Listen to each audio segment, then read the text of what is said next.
The music industry is in the can, but we really need to understand how bad that this is.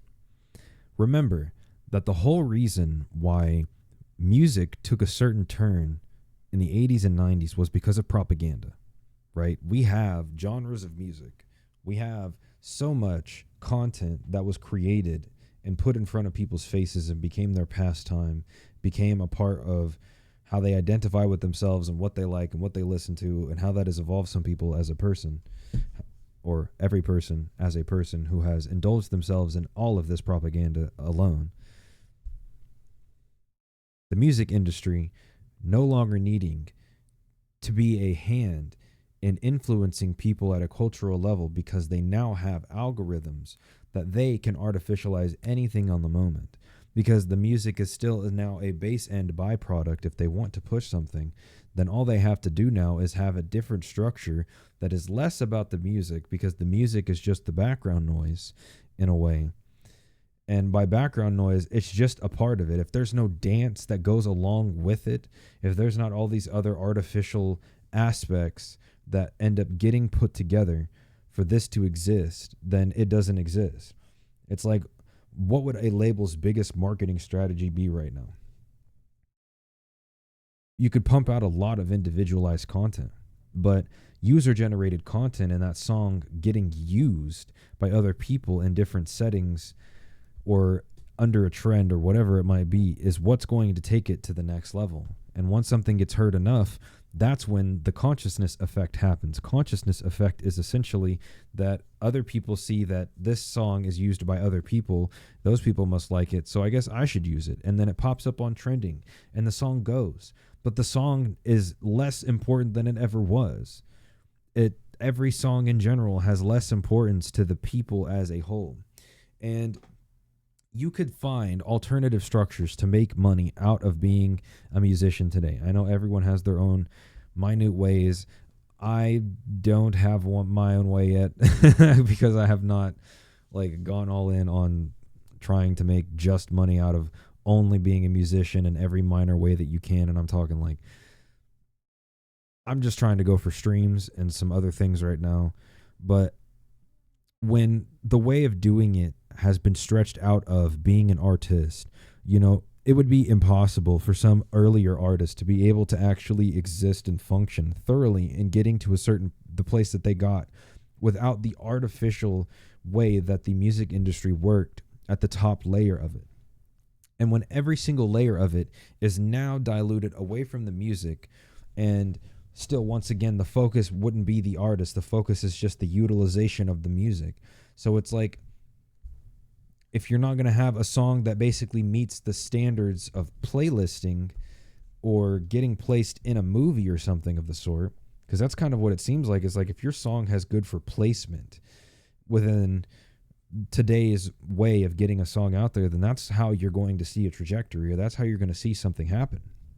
And I did my own analysis on this, actually, because I've been trying to study for a long time what makes somebody go viral. What are all of their parameters, and how are they doing it, and what are the circumstances, so that obviously I can figure it out on my own and I can go the distance.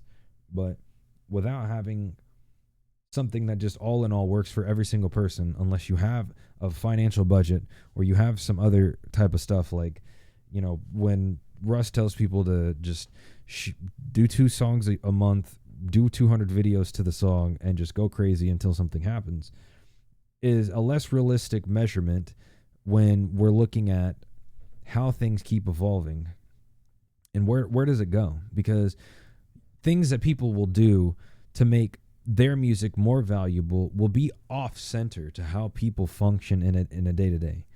Some people might switch platforms. I have a SoundCloud liked playlist, obviously, because I have likes on there, and some of that I just never transferred over to Spotify, because some of it was earlier when I just used SoundCloud for free and I didn't really have any other issues, and some of those songs were not easy to find on DSPs. So, but looking at people's circumstances now, it's like, what would even make it easy? If you can't be heard within a playlist as a whole, what's the point of selling the music to someone outside of that for them to listen to? Because a lot of people enjoy music based on the conditioning they have from how the industry has functioned for so long. And those functions are still the backbone of the entire thing today. Like, they don't have as much impact as getting a viral song, or, going all the way with having something that ends up being a trend, because still user generated content will be the king. And that's the measurement for how viral or how far someone even gets, is how much user generated content that the song itself can generate. So the focus still ends up getting away from the music. And when the music is still not valuable, but we as artists, or as artists overall, are trying to figure out how to get paid more, the bridge doesn't exactly get built by us just taking music off of platforms and doing other kind of stuff, because you have to think about the consumer. And that's what I don't see people talking about when they go over this stuff, is the consumer is still the most important part of intaking what you have. You can say, if I created, people will come, and they will. But it also still has to be remotely convenient for you to see the fulfillment of that over time. Having a song on Spotify is still technically digital real estate. If it pops up at any time, then you're just going to make more money off of it being there and it existing. You have a catalog, it's the same thing. You have a bunch of videos on YouTube, it's the same thing. You never know when something's going to hit an algorithm, get more views, get you paid, whatever it might be. So the opportunity cost in and of itself, just to try to make the perceived value of your music go up, does not work, or will be sustainable to the consumer at the end of it. And if you go and you are able to pay your bills every month by doing something like that, or pay your bills by doing something crazy once a year and having a real big thing go on, you're going to have to do it again and again and again. And the principles of business are going to have to stay. And that's what I think no one's talking about, is the actual sustainability and longevity of any artist trying to get themselves there, aside from having Spotify streams or having some type of digital landscape that's paying you. And, I had to think about this a lot, is being a musician isn't what's going to get you paid anyway, unless you are literally going to focus on how you're going to have 34,000 recurring streams every single day, consistently, forever in the future, as a minimum. Then you're not going to make a living off of Spotify streams. So you could counteract that with saying, okay, let me sell merch to these people. Let me build an email list. Let me have a community. That gets you only so far, because in today's world, with how business is speeding up and how things are going, you don't necessarily have that option to just look over and keep trying to always hammer that I need to sell things to people because that's how I'm going to make a living. The sustainability becomes something that is mildly passive. And this is where the music industry used to be on the other opposite side of it, that artists getting signed to labels wouldn't have the capacity to earn those royalties. So that's what would force them to do all of the other means to then get themselves paid, touring, doing a lot of shows, overdoing it. And then it becomes a repetitive slave nature of having to continuously be involved in it. And if you're going to be an artist, then yeah, you're going to have to live full time as an artist. But we don't have the correct definition of that when we say people are music artists and what an artist is, because an artist often is going to be multidisciplinary in everything that they do. And we've seen that more come out now, where a lot of people getting to show a lot of their individualism highlights and shines that, this is something more that people can grab onto than just you being another person who makes music. And that's great. But the transgression of that, along with how things are going, is that becomes the focal point anyway. And if those people still want to get paid, I just am still coming back to not seeing what it does for anybody to take their music down. And I still am trying to understand what the solution is. I think at the end of the day, everybody is looking for how we're going to make this realistic for everybody to eat and everybody to be able to live and function and do what they love to do.